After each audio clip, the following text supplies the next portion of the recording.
하천공장 안원구의 쇼미더머니. 이 모든 게 당신 때문이다.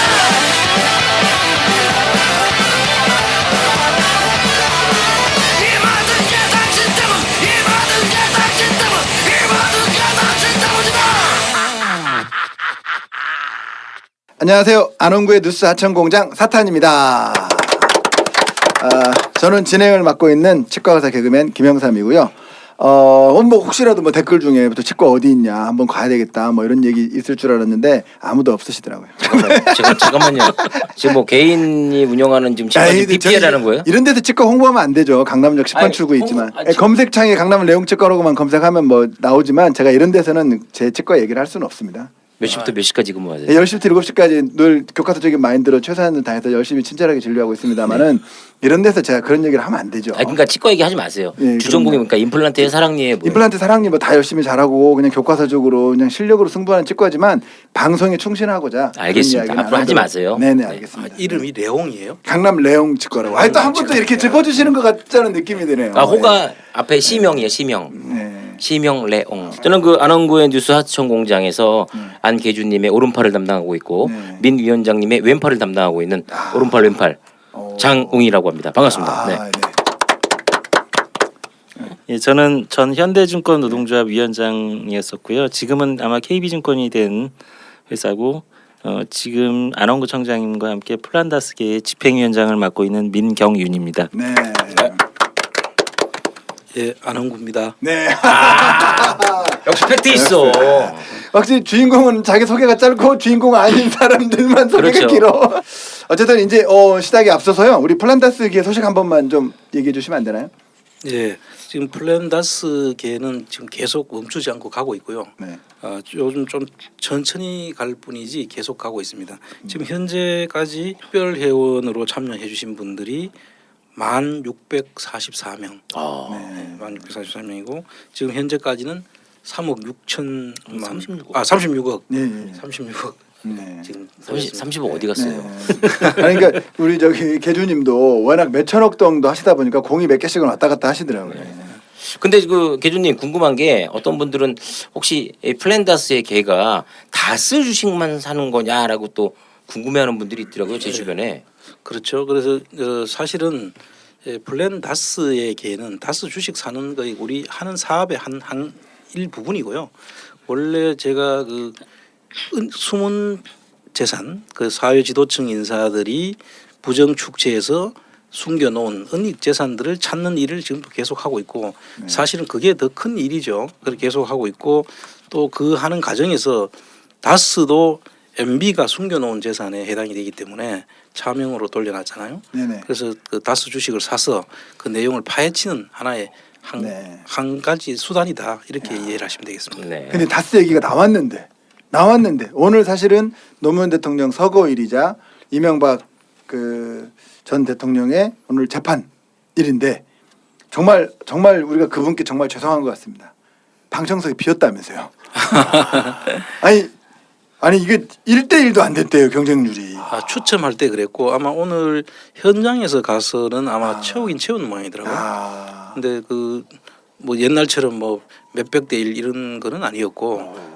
얼마나 기분 나쁘셨을까요? 그분이 나 잊혀진 거야 벌써 이렇게. 그래서 자리를 채우려고 저도 사실 오늘 가려고 생각했는데 오늘 또 노무현 대통령 기일이시고 해서 그런 좀 험한 사람 보지 않기 위해서 제가 안 갔죠. 네.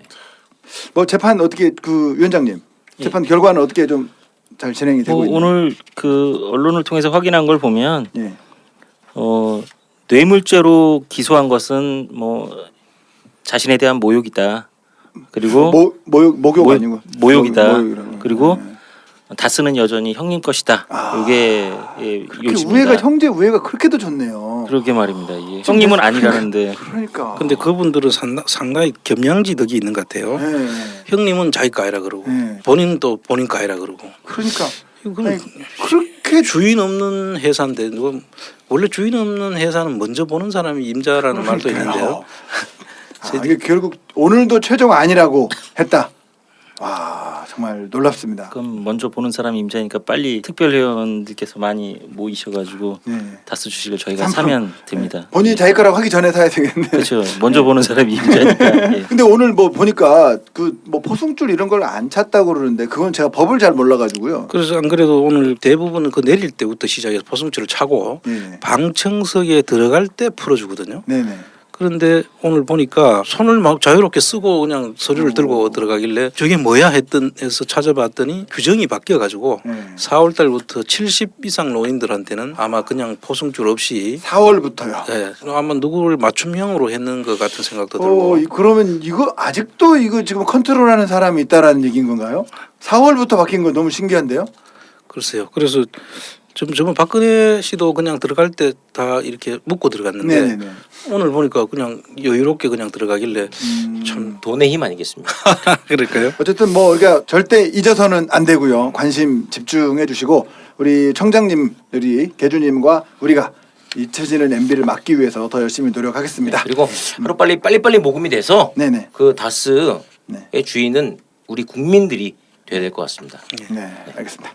그리고 이제 뭐 지난 시간에 얘기했던 대로 삼성 바이오로직스 분식회계 사건 감리위원회 진행 상황에 대해서 한번 또 궁금해하시는 분들이 있습니다. 예, 이제 삼성 바이오로직스 문제는 이게 일반적인 그냥 분식 회계 사건 이렇게 알려지고 있는데요.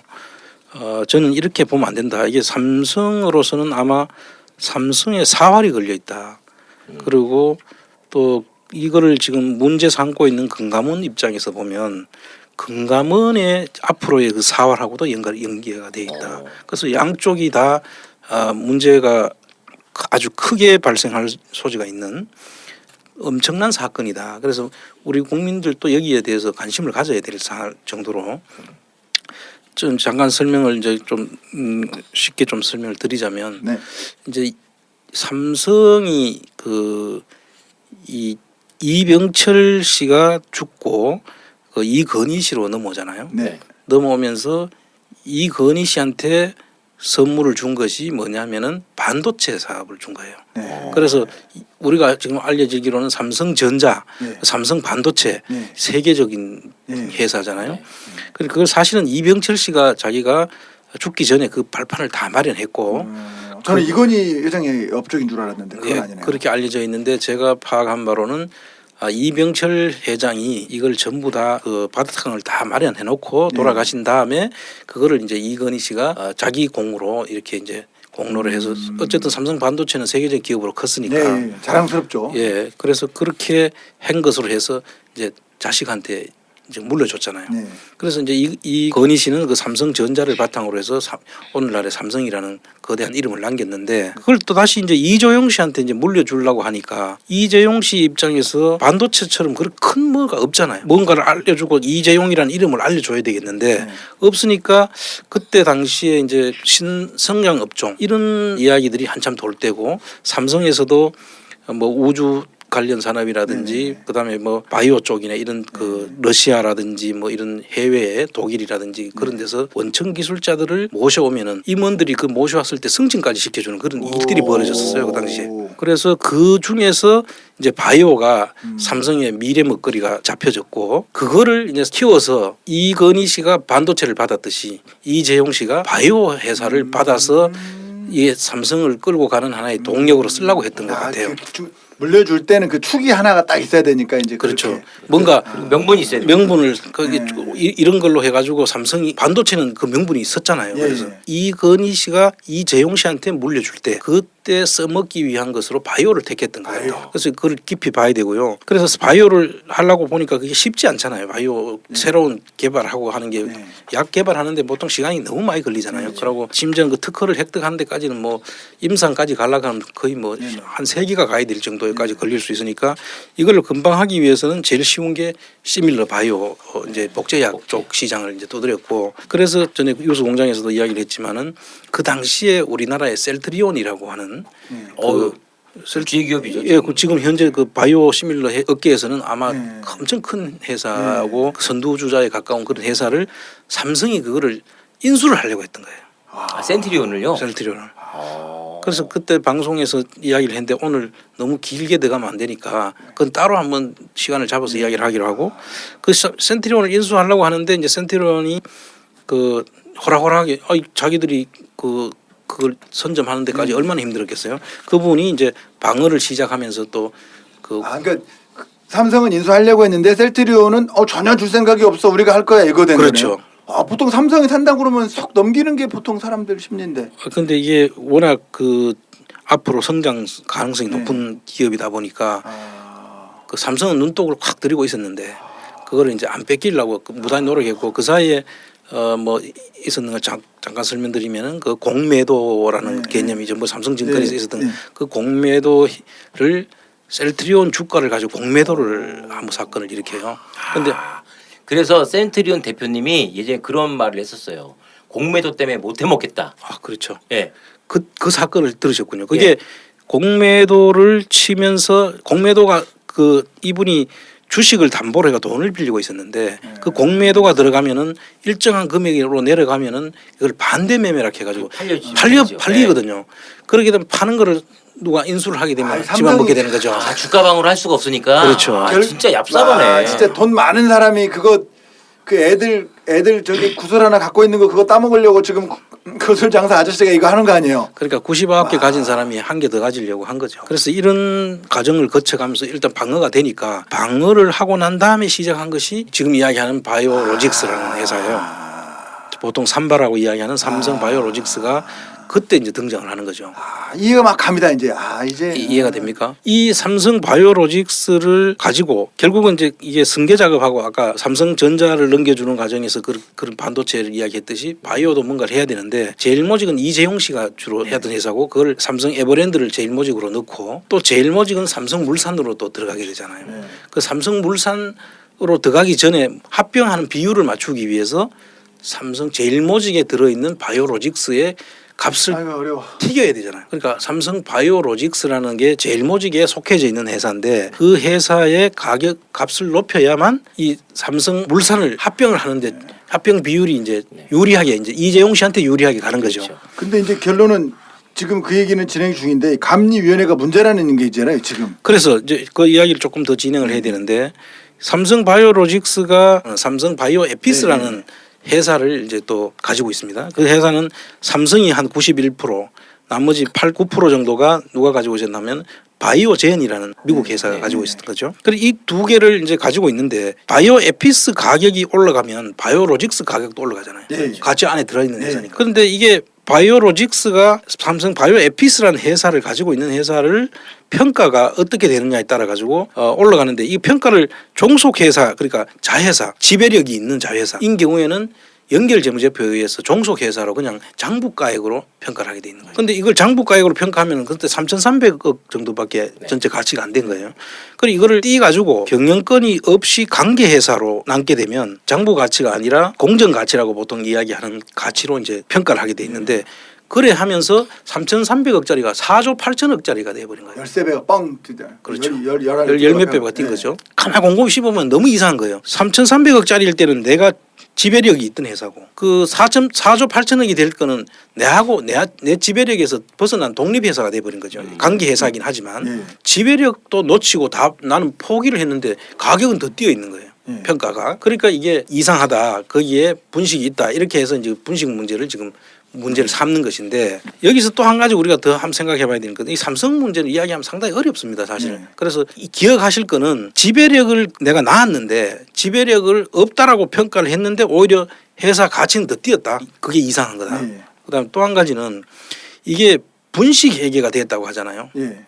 근데 이 분식회계도 맞지만 이건 분식회계 이전에 문제가 있는 거예요.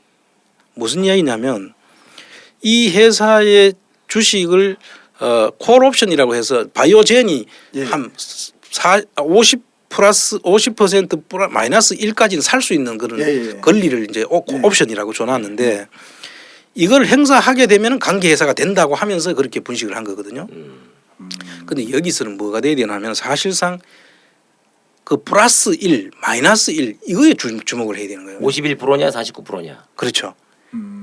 그래 우리가 뭐 다스에서도 알 수 있듯이 다스 상장 주식 비상장 주식에 있어서는 비상장 주식에 있어서는 51%를 가져야 그 왜 다스가 이명박이가 자기 형은 네. 47% 예. 그 누굽니까 김재정 씨가 49% 예. 그다음 자기 친구 김창대 씨가 4% 이래 가지고 아. 황금 비율로 해놨다 그랬잖아요. 그 왜 했냐면은 51%를 만들기 위해서 해놓은 거거든요. 네. 그 당시에 한참 이야기해서 아마 그 이야기를 네. 아마 이해가 될 텐데 그 51%를 맞춰주기 위해서 그렇게 한 것은 김창대 씨가 경영권을 어디에 붙느냐에 따라서 51%가 되잖아요. 예. 47%하고 4% 붙으면 51%, 49%하고 4%하고 붙어도 54%니까 황금비율이 그거를 가지고 김창대 씨로 조정을 했는데 이 부분을 우리가 보게 되면 50% 플러스 1 그 결국은 경영권을 지겠다는 거예요. 그게 삼성이 경영권을 지겠다는 이야기거든요. 예.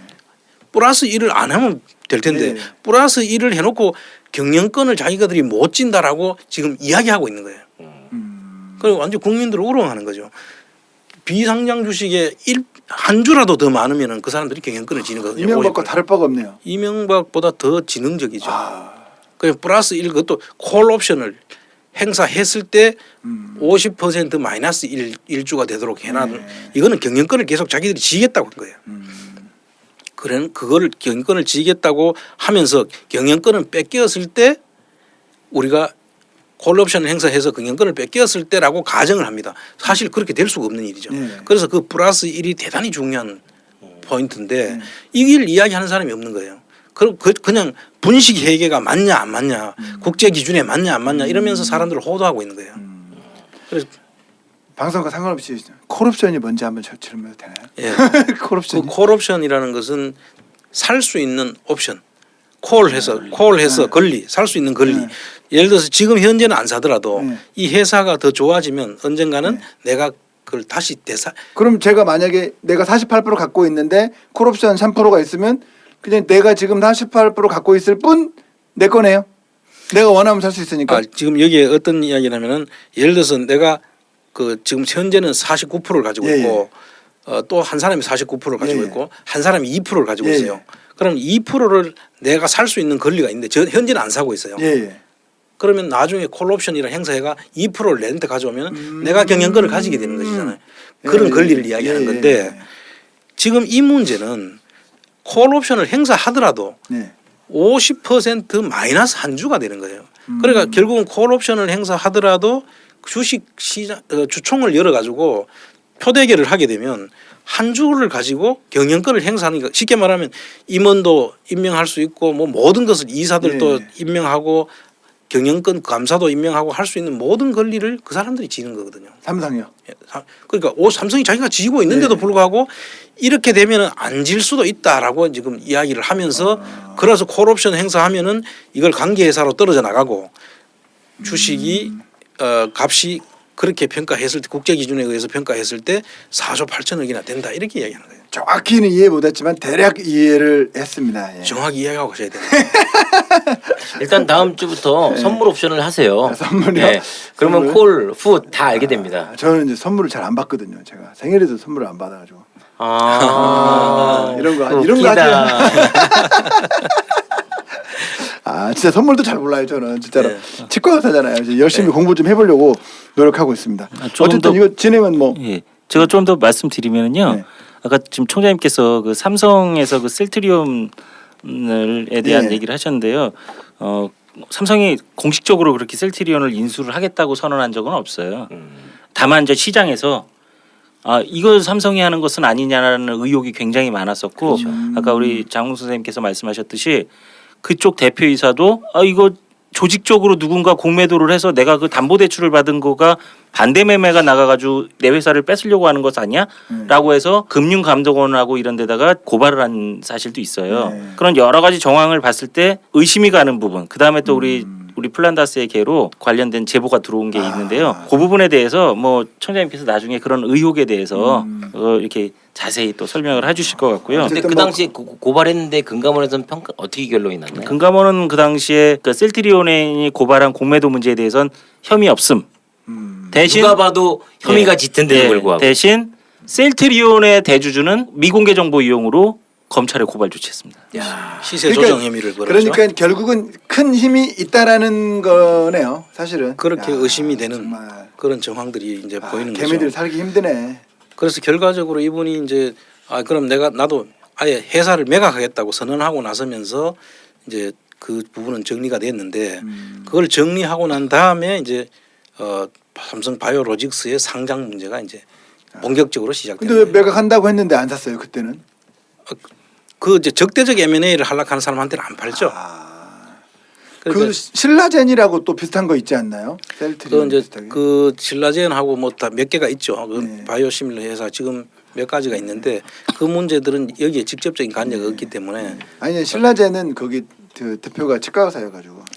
그러세요? 예. 네, 그렇게 치과 의사들이 다른 일에서 성공을 많이 했으면 좋겠어요. 그래야 치과를 안 할 것 같아요. 좀 한 달이 벗어났습니다. 죄송합니다. 근데 이거 결론이 어떻게 날지 진짜 궁금해지네요. 그래서 지금 현재는 이제 감리위원회가 이제 진행 중에 있는데요. 감리위원회라는 게 이제 증권선물위원회의 자문기관이에요. 네. 그러니까 이게 지금 현재 보는 거는 이것도 지금 프레임이라고 보는데 이게 분식회계가 맞냐 안 맞냐 이것만 지금 따지고 있는 거예요 사실은. 근데 아까 말씀드렸지만은 이 분식회계 이전에 그 50% 플러스 한 주가 되면 이게 관계 회사로 떨어져 나갈 이유가 없는 거예요. 왜냐하면 지배력을 그대로 가지고 있는 거잖아요 삼성이요. 그렇죠. 그 비상장 주식인데 플러스 한 주라도 더 가지고 있으면은 그 자기들이 네. 옵션을 행사하더라도 콜옵션을 행사하더라도 자기들이 지배력이 있는 것이고 또 실제로 하지도 않았고요 그 당시에. 그 페이스북에 우리 회계하는 그 회계사 후배가 뭐 내가 삼성을 비호하는 글을 썼더라고요. 근데 삼성을 비호하는 건 아닌데 근데 이거 분식 회계를 보면 어쩌고저쩌고 썼더라고요. 그래서 제가 이제 또 방송에서 이제 들은 이야기가 있으니까 너는 지금 삼성의 작전에 말려드는 거야. 네가 그 사건에서 분식 회계만 집중하는 순간 그건 이미 삼성에 속아 넘어가는 거야. 이죠? 딱 제가 멋있게 한번 썼어요. 훌륭합니다. 네, 정확히 내용은 잘 모르지만 어쨌든 그거잖아요, 회청장님. 그렇습니다. 지금 그거에 집중하는 순간 거기에 넘어가는 이제 거죠. 지금 이 삼성에서 지금 의도하는 바는 분식 회계로 가져가서 이게 국제 회계 기준에 맞냐 안 맞냐 그 평가 방법이 DCF 방식이라는 걸 썼다는 거거든요. 근데 그쪽으로 사람들 지금 관심이 다 집중돼 있어요. 그 후배도 좀 거기로 가 있더라고요. 그래서 근데 그렇게 국제 기준으로 따지면 사실 걔네들도 완벽하게 다 맞춰놨을 텐데. 근데 이제 이론적으로는 다 일종 그 자기들이 그 이론가들의 이야기를 들어보면 뭐 논리는 다 있죠. 그런데 사실 이거는 그 논리를 적용하기 이전에 관계 회사로 분리될 수가 없는 회사다라는 거죠. 그러니까 어쨌든 분식 회계에 집중하는 순간 삼성이 놀아나는 거다. 그렇죠. 우리는 그 큰 틀을 봐야지 거기에 자꾸 집중하면 안 된다라는 거잖아요. 지금. 네. 그래서 그 감리위원회가 지금 열리고 있는데 지금 이제 상당히 그 일부에서 걱정하는 것은 그 감리위원회 위원들이 있지 않습니까? 네. 그 위원들 중에 이제 삼성하고 자기 가족 중에 삼성에 근무하는 사람들 이런 사람들은 이제 배척을 하거든요. 네. 그 이제 그 위원회에서 배제를 하고 한 사람이 이제 자기 그 네. 형제인가 누가 있었다고 해서 배제가 됐고 또 한 사람은 이제 어떤 문제가 있냐면은 지금 특히 그 감리위원장을 맡고 있는 사람이 옛날 그 삼성이 상장을 할 수 없는 저번 시간에 이야기했듯이 결손이 계속 나는 회사들 네. 상장하면 안 되잖아요. 예.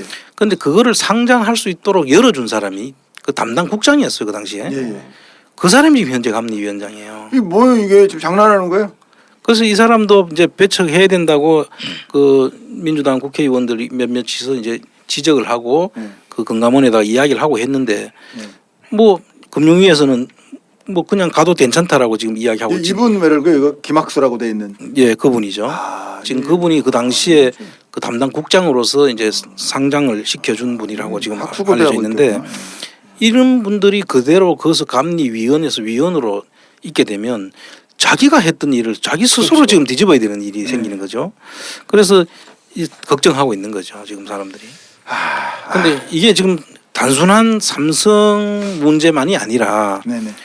이게 그때 이 상장 폐지까지 문제가 될 수 있는 건이거든요. 예. 이게 분식 회계가 그 될 수 없는 회계를 해가지고 저렇게 상장까지 시켜가지고 네네. 그 대국민 사기를 친 거 아닙니까 사실은. 네네. 그 모르고 들어왔던 개미들은 얼마나 큰 손해를 입었습니까? 그런 문제가 있고 지금 이것도 다시 원상 회복해서 만약 문제 없다라고 결론을 내게 되면 이 금융권 전체가 우리 개혁의 대상이고 우리 국민들의 그 주시의 대상이 될 수밖에 없다. 저는 강하게 이제 네네네. 주장하는데. 아이고, 제 주변에도 그 바보같이 그런 데도 7% 이런 개미도 있고 그래요. 그렇죠. 너무하신 거 아닙니까?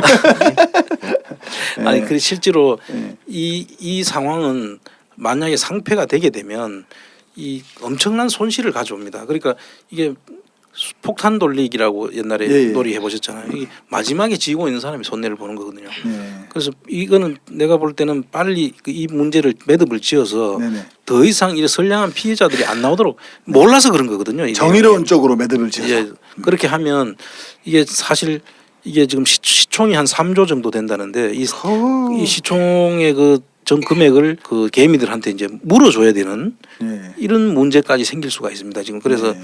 이 문제와 그다음에 우리 금융 개혁을 할 거냐 말 거냐를 결정짓는 이 정말로 대단히 중요한 지금 시점에 와 있다. 그래서 이게 단순한 그냥 삼성 분식 회계 이게 아니라 네. 그렇게 분식 회계해가지고 분식 잘못하면 뭐 가진금 얼마 맞고 끝날 그런 문제가 아니라는 거예요 이게. 네네. 그리고 이재용 씨가 이걸로 인해 가지고 문제가 된다면 아까 그 제일모직과 삼성물산 합병 문제까지 같이 연결되고 네. 이재용 씨가 다시 구속되느냐의 문제까지도 연결되는 아주 그 삼성으로서는 엄청난 지금 문제 대신에 지금 그쪽에서도 필사적으로 나오겠네요. 그럴 가능성이 높죠. 네. 알겠습니다. 근데 사실은 이제 제가 진행을 하면서 저번에 이제 약속을 했어요. 제가 우리 청취자분들께 한진해운의 억울함을 풀어준다고 약속을 했는데 지금 방 예고가 됐기 때문에 제가 봤을 때 한진해운 관계자분들 이미 듣고 있을 겁니다. 우리 억울함 언제 풀어줄 거야 하고 듣고 있을지 모르는데 근데 위원장님 한진해운 억울함 풀어주신다고 했잖아요. 그 당연히 풀어드려야죠. 그래서 그런데 예. 그건 지금 한진해운과 현대상선과의 예. 관계에 그 서로 생존하고 파산한 그런 관계들을 설명하려면 앞단에 설명해야 될 게 좀 있어요. 예, 그래서 이 설명을 좀 더 진행하고 예, 예. 후에 반드시 반드시. 오늘은 말씀드리겠다. 아니고 다만 이제 간단하게만 말씀드리면 다음에 또 들어야 되겠네. 예, 일단 기본적으로 상식적으로만 얘기하자고요. 금융 다 네네. 떠나서 네. 물동량 기준으로 한진해운은 세계 7위의 업체였습니다. 7위. 예. 또 물동량 기준으로 현대상선은 세계 17위 기업이었어요. 17위. 그럼 둘 다 부실해져 가지고 국가에서 하나는 살려야 된다. 네. 라고 하면 어딜 살려야 되겠습니까? 당연히 7위요. 한진해운을 그렇죠. 네. 예. 그런데 세계 7위인 한진해운은 파산시키고 현대상선을 살렸다는 것에 대해서 왜 그랬는지에 대해서 앞으로 설명이 나갈 거고요. 혹시 그 갑질 논란 조씨 일가가 마음에 안 들어서 거기를 그거는 직접적이지는 않죠. 그는 예. 이제 한진해운은 그 당시에 갑질 논란하고 관계없이 이게 경제 논리로 따지면 사실 그것과 관계없이 웃기려고 했던 건데 잘 안 된 것 같습니다. 형 미안해 나도 웃을 타이밍을 놓쳐서 못 이뤘어. 아니 설명해 주세요. 그랬던 것이고 지금 한진해운 같은 경우는 이제 어차피 공적 자금이 들어가서 우리나라의 그 해운 회사는 예. 조선하고 해운하고 이거는 전부 기관 산업들이니까 예. 살려야 된다고 한다면 한진해운을 그때 살리는 게 맞았는데 예. 그 한진해운은 이제 퇴출시키고 그보다 훨씬 못한 공적 자금이 더 들어가고 지금도 다시 또 그 부실이 돼 가지고 지금 퇴출이 되는 그 현대상선을 살리는 과정들이 앞으로 우리가 이야기할 이 자베즈하고 다 연결이 돼 있는 거예요. 그래서 그럼 그거는 이제 자배제로 들어가는 건가요? 예, 그거 전에 갑질 말씀하셨으니까 뭐 한진해운 일가들이 갑질 행태에 대해서는 뭐 당연히 국민적 분노가 있는 것이고 그것에 대해서 뭐 합당한 처벌을 받는 것은 맞는데요. 단순히 그냥 한진해운과 현대상선의 문제만을 봤을 때 사실은 한진해운은 할 도리를 다 했어요. 한진그룹은 왜냐 한진그룹에서는 한진해운을 살리려고 한 1조 원 가까운 돈을 투입했는데 결국은 안 된 거고요. 정부가 어쨌든 손을 안 들어줘서 안 된 거예요. 이거는. 근데 현대상선은 현대그룹에서 뭘 지원했나요? 아무것도 한 게 없습니다. 유일하게 나온 건 현정훈 회장이 사재를 300억 털었다는 거거든요. 에게 근데 그것만으로도 1조 대 300억. 엄청나게 언론에서 그거를 크게 부풀려 가지고 현정훈 회장이 굉장히 엄청난 도덕적으로 뭐 책임을 다했다고 했지만 이제 앞으로 이 자베즈 파트너스에 대한 설명을 함으로써 그 한진해운의 억울함도 좀 풀어주고 네네. 이 금융 결정을 한 거에 잘못한 것에 대한 그런 그 비판도 함께 해드리겠습니다. 네, 진짜 이런 의미에서 제가 한진해 온 그 억울한 프레들이니까 혹시 대한항공 타거든 좀 맛있는 것도 많이 주시고. 네, 참. 그러니까 항상 그런 특혜 이런 거 좀 받으려고 하지 마세요. 왜 그래요? 있는 분이. 아시아나 탈게요.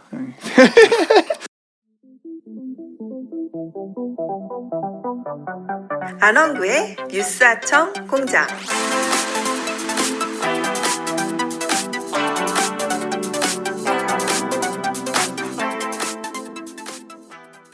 뭐든 약간 그 웃겨야 된다는 강박관념이 약간 미국 갈 때 앞으로 저기 현대상선 타고 가세요. 현대상선 타고 가라고요. 저 금강산 관광도 현대상선 아니었습니까?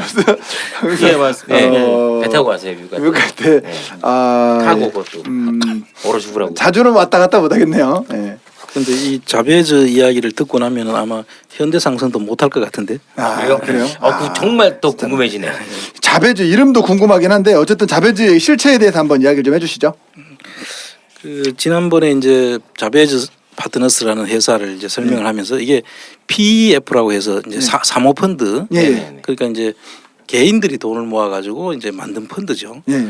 그 펀드고 이 사모펀드가 우리가 그 사모펀드의 그 뒤에 네. 박근혜 대통령 그림자가 어린거린다 그랬잖아요. 네. 그때 이제 박근혜 언니, 예. 그 박근혜 언니 박재옥이라고 이제 배다른 언니, 예. 그 언니가 그 언니의 딸, 예. 그러니까 박정희 외손녀. 외손녀죠. 예. 결국 박근혜한테는 이제 그 조카사이라는 박영우의 형의 아들이죠. 박신철 씨가 자베즈 대표로 있었어요. 그런데 이제 따지고 보면 실제로 뭐 그 가족 관계를 따지면 상당히 복잡하지만 실제로는 그 이 딸 기준으로 보면 이모 관계예요. 예. 자기 엄마의 그 동생, 예. 동생이 박근혜 씨죠. 박근혜가 이모인 거죠. 그렇죠. 그분에서 시작된 건데 이걸 좀 깊이 더 보면 이 자베즈가 처음에 이제 5천만 원을 자본금으로 해서 처음에 사모펀드가 만들어지는데 이 펀드를 만들 때 그 돈도 일부가 하나에서 지금 돈을 냈다 그래요. 왜 하나에서? 김승현 회장 있나? 예. 그 하나에서 돈을 냈다고 하는데 그 내용을 이제 쭉 살펴보니까 사실 하나는 박근혜 씨와 김승현 회장이 초등학교 동기동창이라는 건 알려져 있는 동창이고요. 또 조금 더 거슬러 올라가 보면 김승현 씨의 누나가 이후락 씨의 아들한테 시집을 가잖아요. 그러니까 이후락 씨하고도 이제 혼맥이 연결이 돼 있고. 그다음에 이후락 씨 아들이 김승현 회장의 매형이네요. 그렇죠. 그렇게 돼 있고 그다음에 이후락 씨 딸이 또 옛날에 호남정유의 그 서정기 씨라는 분이 있었는데 그분이 이후락 씨 딸하고 또 아들이 결혼을 해가지고 정치인들이 다 이거 다 이렇게 자기 이거 참. 그리고 지금 그 이 김승현 회장의 부인인 부인도 그 서정화 씨라고 옛날에 그 내무장관도 하신 분이 있어요.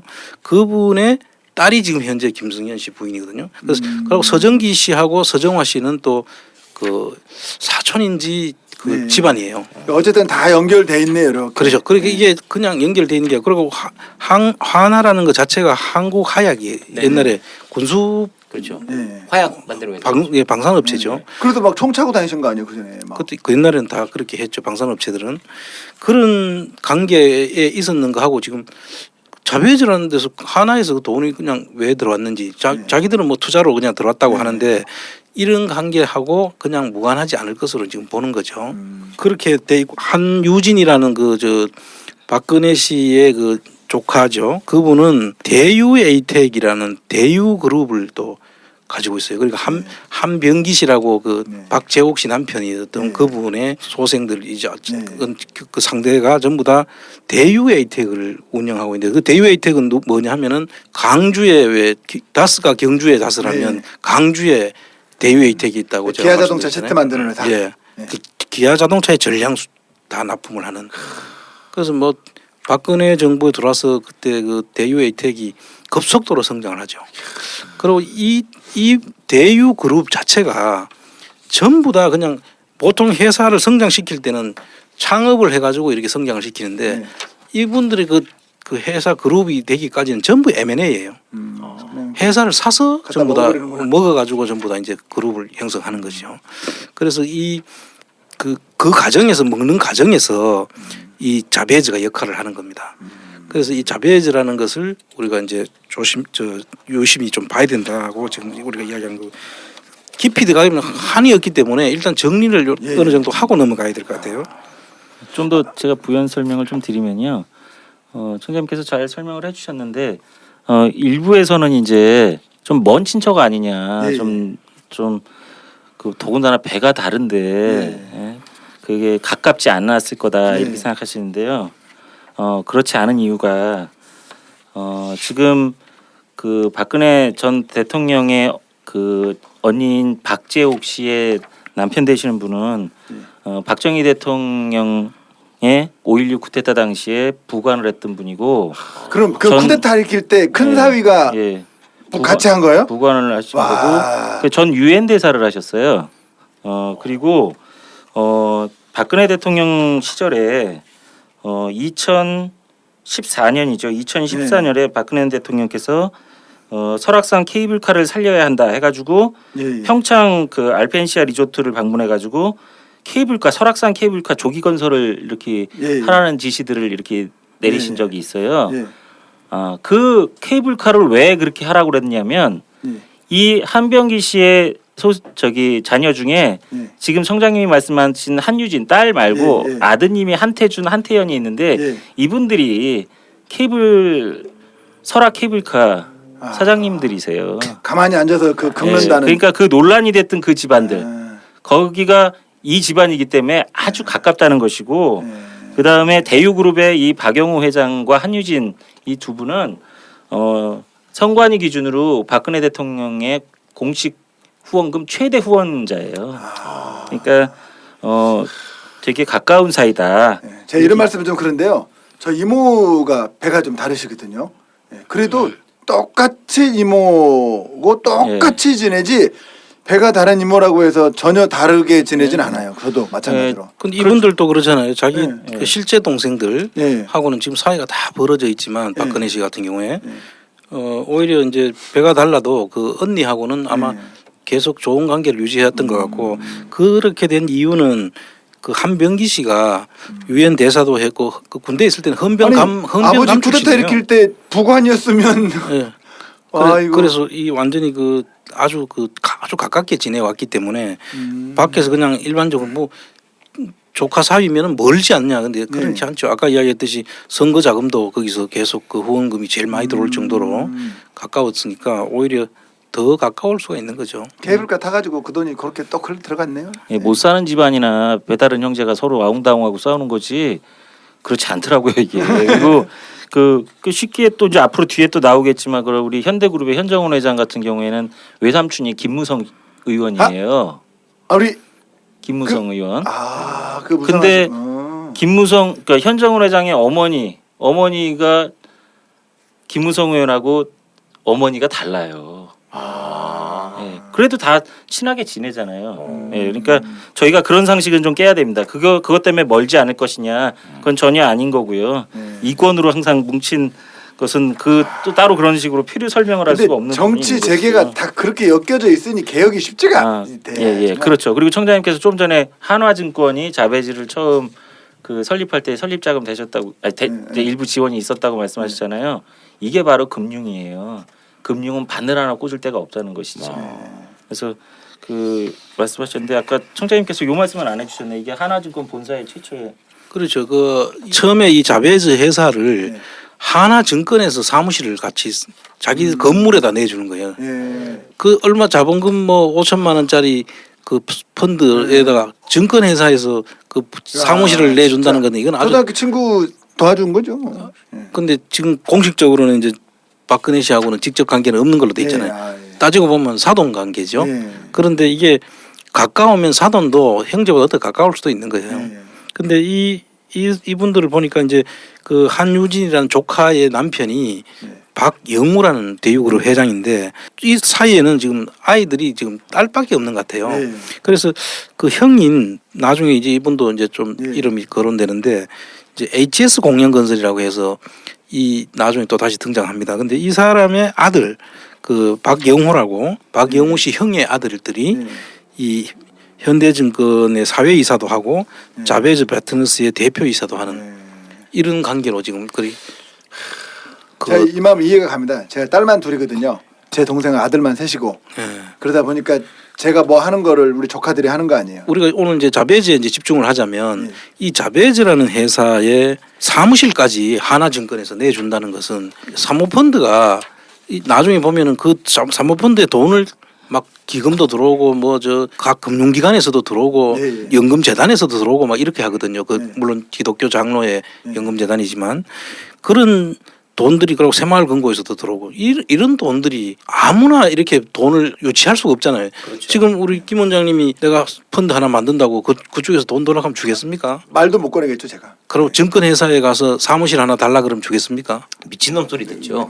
빵맹이나. 그래 이 사람들이 이런 일을 할 때는 그 뒤에 거대한 누가 손을 봐주지 않으면 그렇겠네. 이렇게 있을 수가 없잖아요. 그래서 이 자베즈가 이런 정도의 그 위력이 있는 회사였다.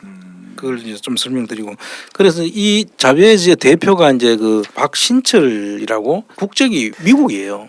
시민권자예요, 미국에. 엄밀히 따지면은 외국계 사모펀드가 되는 거예요. 검은 머리 외국인이군요. 검은 머리 외국인은 네. 우리나라 사람이 외국인처럼 했다는 표현인데요. 이분은 그냥 외국인이에요. 그냥 외국인. 예. 돈의 원천이 이제 자기 거가 아니라면 이제 이 사람도 이제 검은 머리 외국인이 될 수 있는 거죠. 차명. 그렇죠. 실제로는 딴 사람이 있고 이 사람은 시민권자니까 그 사람 이름으로 움직이고 있다면 이게 이제 검은 머리 그러니까 외국인이라고 흑인이든 되는 백이든 거죠. 하나 구해야 되는데 급하게 못 구해가지고 조카를 구했구나. 실제로 이 친구가 그런 일을 할 수 있다고 판단했겠죠. 또 좀 말씀드리면요. 지금 청장님께서 잘 말씀하셨는데요. 자본금 5천만 원짜리 회사를 설립했는데 한화증권이 아니라 다른 증권회사에 가가지고 나 사무실 좀 하나 공짜로 내주세요. 아니면 돈을 냈을 수도 있는데 돈을 낸다고 하더라도 사무실을 내주겠냐고요. 안 내주겠죠. 안 말도 안 되는 내준다니까요. 거죠. 이거는 이 금융이 그 정도로 네트워크를 가져야만 진입할 수 있는 굉장한 높은 진입 장벽이 있다는 거예요. 그리고 이들만의 리그들이 있는 것이거든요.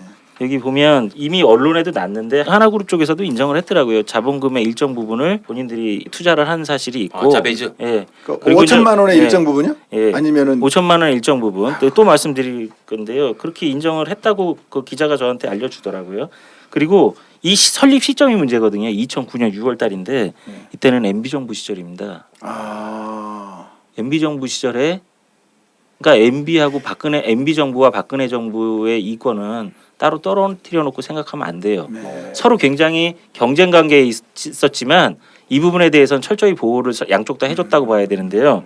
이 당시에 하나그룹이 설립 초기 자금도 일부 지원을 했지만 이 설립하자마자 이 자베즈가 뛰어든 사건이 뭐냐면 대우건설 인수전이에요. 5천만 원짜리가. 예. 그때 5천만 원짜리가 3조 원 규모의 대우건설 인수전에 참여를 합니다. 그때 결국은 이제 금호로 갔었죠. 그때 가기는 갔었는데 그때는 인수를 하지는 못했지만 인수전에 뛰어들었던 거죠. 그리고 이 자베즈가 또 하나 뛰어들었다 실패했는 것이 경남은행 인수를. 그럼 그것들만 달라드네요. 우선. 그렇죠. 이게 그때 거기는 이제 경남은행 인수와 관련해서는 지금 자유한국당의 대표를 하고 있는 홍준표 당시 경남지사가 직접 그 펀드를 펀딩하기 위해서 직접 뛰었다는 지금 그런 기사도 지금 나오고 있습니다. 그래서 이 부분들을 이제 자베즈 파트너스를 지금 들여다보면 자베즈 파트너스가 뭐길래 이렇게 그 거물들이 뛰고 또 도와주는 기업들이 많고 나중에 거래를 직접 성사시킨 것도 있는데 다 이명 계약을 통해 가지고 불패의 자베즈가 되는 거예요. 자매즈 아니에요? 자매즈? 자베즈입니다. 자베즈. 자매들이 이렇게 자매즈 같은데요. 네, 이게 그 되게 웃긴 거지만 고작 자본금 5천만 원짜리가 3조 원 규모를 그 자금을 유치할 수 있다고 참여한 것도 되게 웃긴 거고 사실 그 당시에 하나그룹에서 일부 투자를 했다고 본인들이 인정도 하기도 했고요. 근데 문제는 이제 그때 이제 다시 지난번 시간에 어떤 분이 저한테 또 조언을 해주셨더라고요. 그때 한번 질문을 하셨잖아요, 박사님께서. 그럼 도대체 어떤 돈이 자베즈에 투입이 됐느냐? 저희가 공무원 연금, 군인 연금 뭐 이렇게 말씀드렸잖아요. 근데 그분들이 지적을 해주신 게 아니 투자를 해달라고 그래가지고 우리가 검토해보고 하려고 했지만 투자 안 한 것까지 그렇게 말씀하시면 안 된다. 이렇게 지적이 왔어요. 그래서 제가 오늘 정확하게 말씀드릴게요. 예. 자, 군인 공제는 현대증권 입찰에 자베즈 쪽에 입찰에 참여를 했다가 안 됐어요. 참여 안 된 적도 있고요. 그다음에 국민연금도 투자를 의뢰했지만 본인들이 검토해보고 거절했고요. 그러니까 예. 자기가 청원을 했는데 예. 거절당한 거잖아요. 그래서 제가 구체적으로 아주 디테일하게 설명을 드리려고. 그리고 아까 청장님께서 말씀해 주셨듯이 기독교 총회연금재단이 투입을 했습니다. 거긴 실제로 투자를 했고요.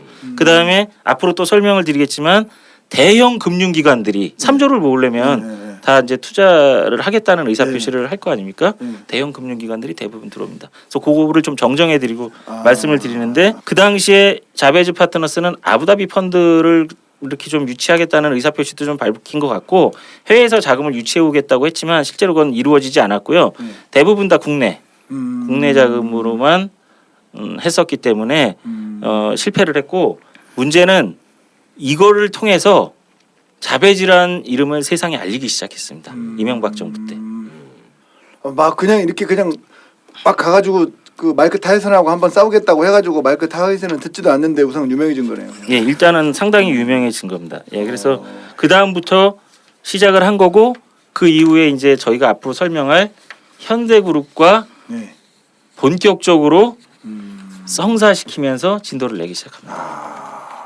근데 실제로 이거 펀드가 뭐 아무리 그 저거 하다 하더라도 자본금이 5천만 원밖에 안 됐고 지금 이제 뭐 한 11억 정도 자본금 정도밖에 안 됐는데 그래도 운영하는 돈에 비하면 아무것도 아닌 거 아니에요? 그러니까 몇 조를 지금 조달을 해야 뭐 그런 그 성사시켜서 자기들이 M&A를 하고 할 수 있는데 이거를 그 사람들 이름을 보고 누가 거기에 들어가겠습니까? 그러니까 이게 참여하는 사람들은 알게 모르게 다 그 뒷 배경을 다 알고 들어갔다는 거죠. 그 모르고 여기에 참여할 리가 없는 거죠. 그리고 아까 그 하나증권에 일단 그 사무실이 있었다 그랬잖아요. 내줬다 그랬잖아요. 그 뒤에 현대저축은행을 인수를 하고 난 다음에 또 현대저축은행에 또 옆에 사무실을 또 옮겨가지고 그쪽에서 사무실을 갖다 놓습니다. 그때부터 이제 본격적으로 현대그룹과 이제 공생 관계가 시작되는 거죠. 그 얘기를 이제 해주시는 거죠? 예, 이제 앞으로 이제 비선 실세 얘기랑. 예, 비선 실세하고 부분들은 계속 지금 돼야 되는데 이 내용들이 이제 우리가 너무 급하게 나갈 필요가 없다는 생각을 가지고 하나씩 너무 많아서 이게 다 들으면 다 해서 들으면 좋겠지만 이걸 다 들으면은 오히려 이게 그거 같고 저게 저거 같아서 사실 몰라요. 아까 총장님께서 박신철 이 대표이사 박신철에 대해서 되게 주목을 하라고 그러셨는데요. 어쨌든 간에 이 자베즈 파트너스는 이 박신철이라는 대표이사가 상당히 영향력을 끼치고 갔던 것이고요. 이 조금 이제부터 좀 얘기를 할 부분은 이 자베즈 파트너스가 대우건설 인수전 이후에 본격적으로 활동에 박차를 가했던 것은 박근혜 대통령이 당선되기 바로 1년 전입니다. 그러니까 2011년 그때부터인데 11년 10월 이후부터인데요. 지금 말씀하신 현대저축은행 인수전부터 그 당시에 현대그룹의 비선실세라는 분이 있어요. 물론 현대그룹에서는 인정하지 않습니다. 그 부분에 대해서 이제 저하고 소송도 좀 하고 있고 그런데 아주 안타깝게도 자베즈 파트너스의 현 대표이사가 제 법정에 출석해서 황두현 씨라는 비선실세가 경영에 관여한 사실을 좀 인정했어요. 여기서 우리가 잘 지켜봐야 될 부분은 뭐냐면 현대그룹과 자베즈는 그때부터 공동 경영을 한 겁니다. 다 대부분 현대그룹이 혼자 단독으로 갔을 거라고 생각하지만 비선실세 황두현과 박신철과 함께 공동 경영을 했는데 그 증거가 뭐냐면 박신철의 형인 박현철이라는 분이 현대증권의 사회이사였고요. 그 다음에 자베즈 파트너스의 공동 대표이사였던 최영규 씨가 현대저축은행의 대표이사였고요. 그 다음에 현재 지금 자베즈 파트너스의 대표이사가 지금 그 당시에 현대상선의 현대그룹 전략기획본부의 상무였습니다. 결국은 다 같은 건데 이름만 틀리지 그냥 다 같은 거네요. 그 자베즈 파트너스가 현대증권 지분을 9.54%를 인수하면서 그렇게 됐는데 여기서 얘기한 이 현대증권 얘기를 해드린 이유는 현대증권은 현대상선의 자회사입니다. 현대상선이 그 당시에 어려웠다고 말씀드렸잖아요. 저희가 지금 현대상선하고 한진해운 문제를 말씀드릴 거잖아요. 그렇죠. 지금 아까 청장님께서 삼성 바이오로직스하고 바이오 에픽스를 얘기했었잖아요. 똑같은 관계입니다. 음. 현대증권의 가치가 높아져야 현대상선이 부실이 줄어드는 거예요. 아. 이게 쭈그러들면은 현대상선 부실이 더 늘어나겠죠. 그래서 이제 이게 중요한 포인트가 되는 거고요. 현대그룹의 그 당시에 비선 실세인 황두현 씨는 현재 지금 언론재벌 예. SBS의 윤세영 회장의 첫째 사이입니다. 아이고 부러워라 막 다 그렇게 엮여있구나. 물론 지금 현재 SBS는 굉장히 그 대단히 이제 그 진보적이고 열심히 노력하고 있지만 사실 당시 저의 입장에서 봤을 때는 네. 좀 굉장히 눌리고 어려운 상황이었었죠. 이 부분을 공개하는 데 있어서. 네. 그러니까 그 당시에 그 이 언론 재벌과 그다음에 이 자베즈 파트너스라는 박근혜 대통령 친인척 이것이 싸고 있었던 여러 가지 그런 이유들이 사실은 대단히 이 상황을 어렵게 만들었었고 총장님이 아까도 말씀하신 것처럼 이런 상황에서 사실 그 연기금이라든지 대형 금융기관들이 눈치를 볼 수밖에 없었겠죠.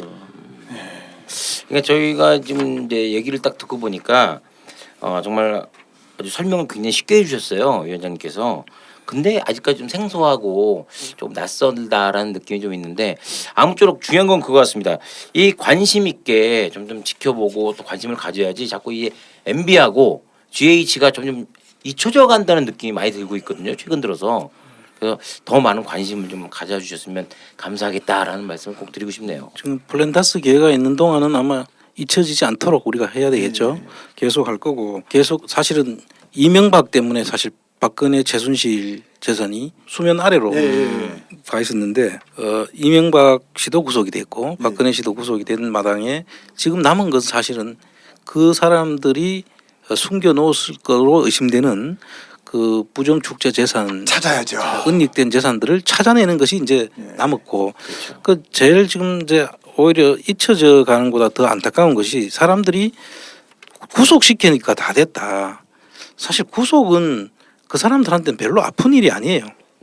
어떻게 보면 그 정치적으로 뭐 나중에 언젠가는 풀려나겠지 그렇죠. 이런 생각을 하고 있을 수 있고 지금 오늘 또 그 재판하는 과정에서 전부 다 부인하잖아요.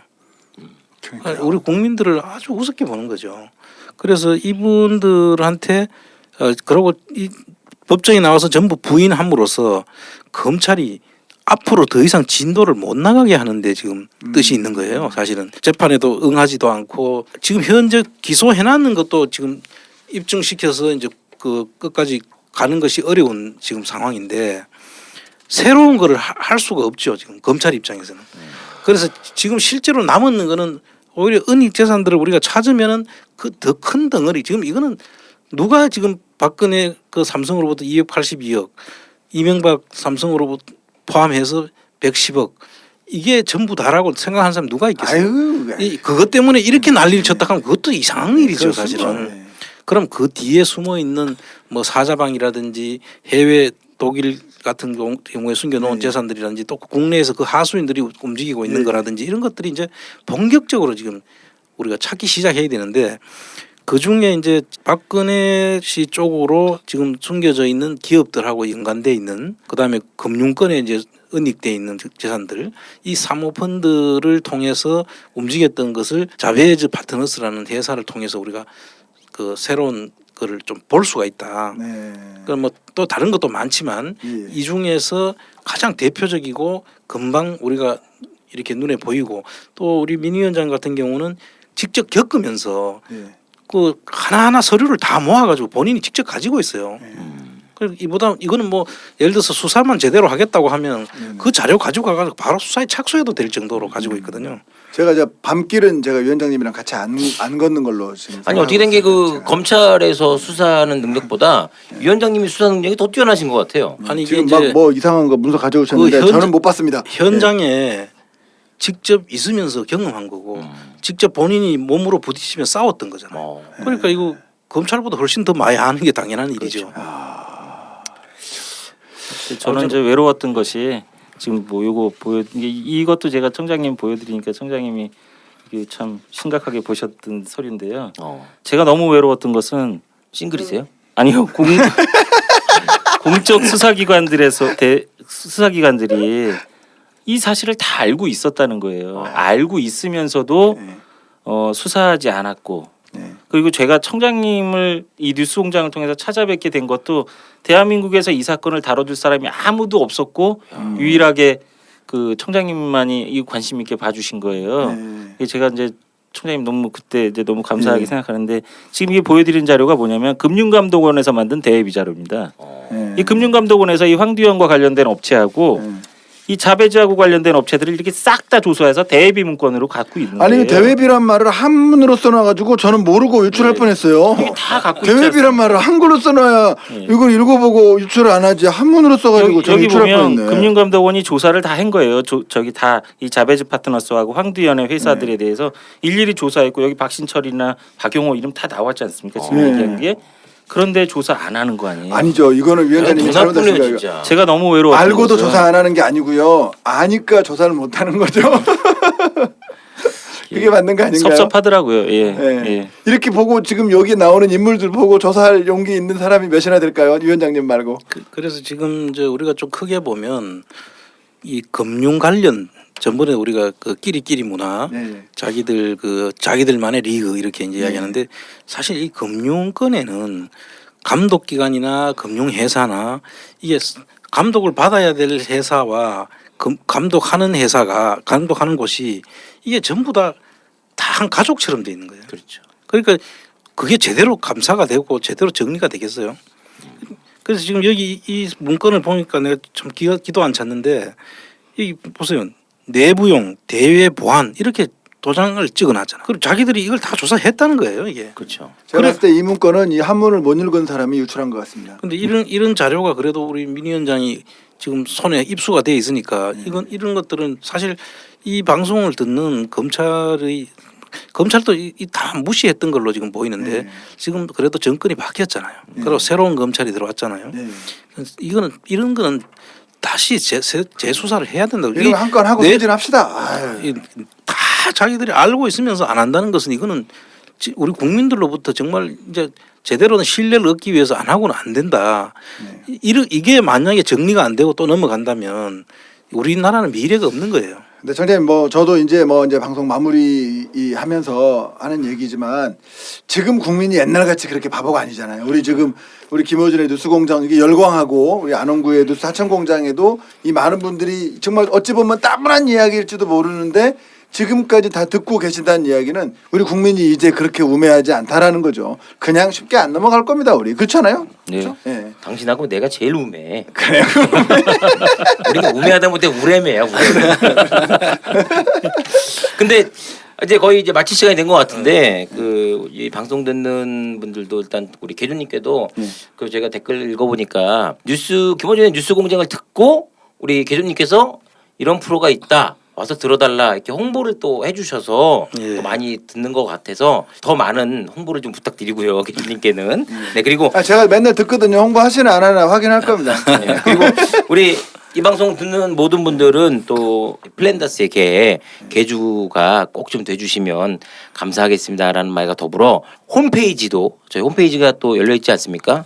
와서 꼭 한 번씩 방문해서 이것저것 좀 정보도 좀 보시고 요즘 어떤 일이 일어나는지 저희가 무슨 일을 하는지도 관심 있게 좀 가져주셨으면 너무나 감사하겠습니다. 네. 그리고 또 정말 중요한 얘기 또 하나 있어요. 예. 제일 중요한 건 팩트입니다. 사실 저희가 이제 저희 그 두 분께서 또 이제 청장님하고 우리 그 위원장님께서 이렇게 사비를 조금씩 각출하셔가지고 이렇게 저희가 이 방송도 만들고 있는데 아메리카노 먹을 돈이 없어서 저기 믹스커피 타드시고 계셔가지고 혈당이 약간 쭉쭉 올라가시더라고요. 그래서 이 방송 들으시면 작은 진짜 1,000원이라도 이왕이면 5,000원, 10,000원이라도 난 후원하고 싶다 하시면 팟빵에서 저희 후원하실 수 있거든요. 네. 그래서 후원금도 좀 저희 좀 많이 좀 해주시면 감사하겠습니다. 후원금 해주시고요. 그거 하트 좀 꼭 눌러주세요. 아이, 하트 사랑은 표현하는 거예요. 마음으로 생각하면 안 돼. 사랑해? 그럼 사랑해? 사랑 표현하는 거니까 하트 꼭 눌러주시고 우리 안원구의 뉴스 하천공장 많이 사랑해 주시기 바랍니다. 우리 청장님 마지막 말씀 한 번만 부탁드릴게요. 많이 들어주세요.